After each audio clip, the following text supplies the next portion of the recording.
All right, I'm Tommy Rinder. I am the assistant men's lacrosse coach here. Jason Childs, head men's lacrosse coach.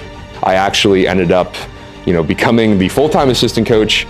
Your behavior is going to have consequences in your life.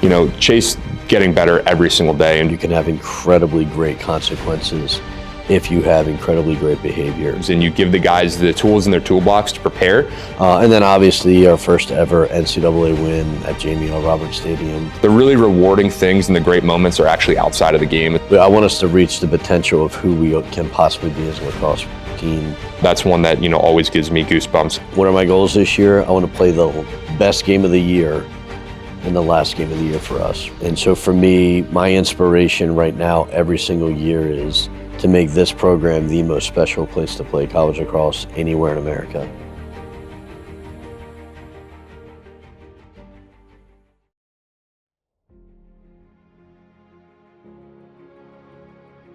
Yeah, I did play here, for 4 years. So I actually met Coach when I was 16 years old at a prospect day, which is crazy to, see our relationship, build. Towards the end of my junior year, beginning of my senior year, I decided that I'd like to stay. Coach Childs and at the time Coach Gordon gave me a great opportunity of, hey, why don't you come and be a, part-time assistant for us? I actually ended up, becoming the full-time assistant coach. Here we go, ready?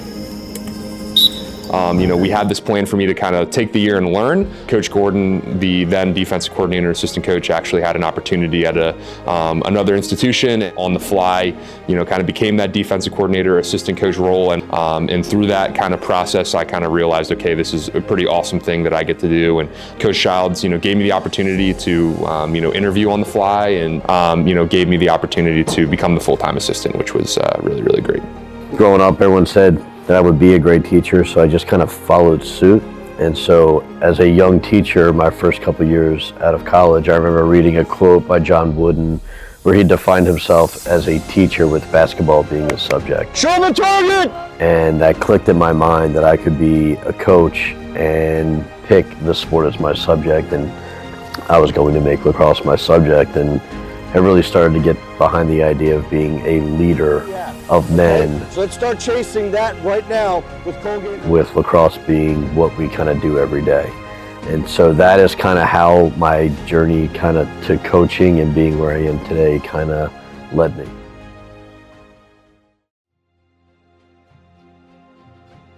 Okay, we are moving a small step into a big direction.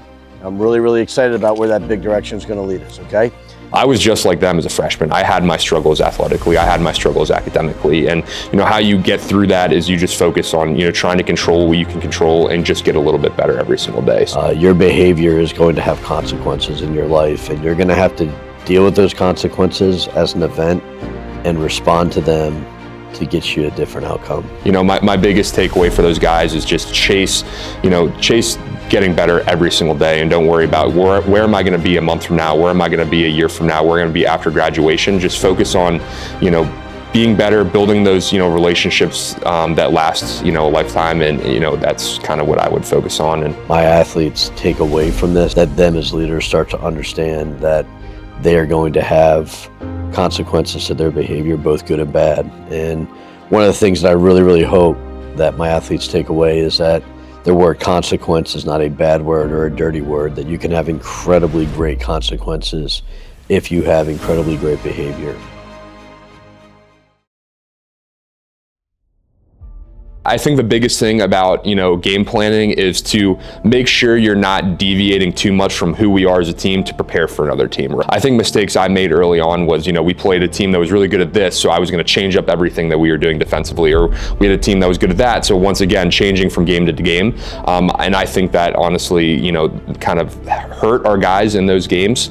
Now there is an element of, you scout and you watch other teams and you give the guys the tools in their toolbox to prepare for them, letting them know tendencies, what areas of the field they like to attack, giving them the messaging that if we execute to the best of our ability and play to our strengths as a defense, and we are going to be really, really successful. Preparing for another team, but also making sure that our guys are good to go with what we're trying to do as a unit. I try and make sure that when we game plan, we do everything that we can do to control what we can control. So we'll look at tendencies, attack them through drills that we create or have created in the past. But for the most part, we are pretty much just trying to get to be the best lacrosse players that we can possibly be, focusing on the tendencies that the team has that week, and just getting our guys up to speed as to what they're going to see, how they're going to see it, and what our best defense or offense is against that.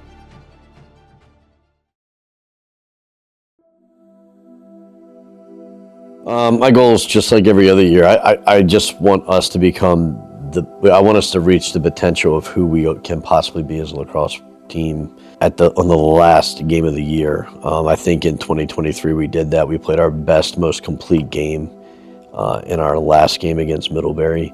And I would like to see us do that again this year. Yeah, I mean, my goals for this year, we're a younger defense. We graduated, 5 guys that I'd say contributed heavily over their time here. So I think, as I mentioned earlier, it's just trying to get better every single day and kind of live in that, process, and kind of letting the guys know that those little moments, those little victories are going to, grow into bigger moments and bigger victories. And so for me, it's just getting 1% better every single day.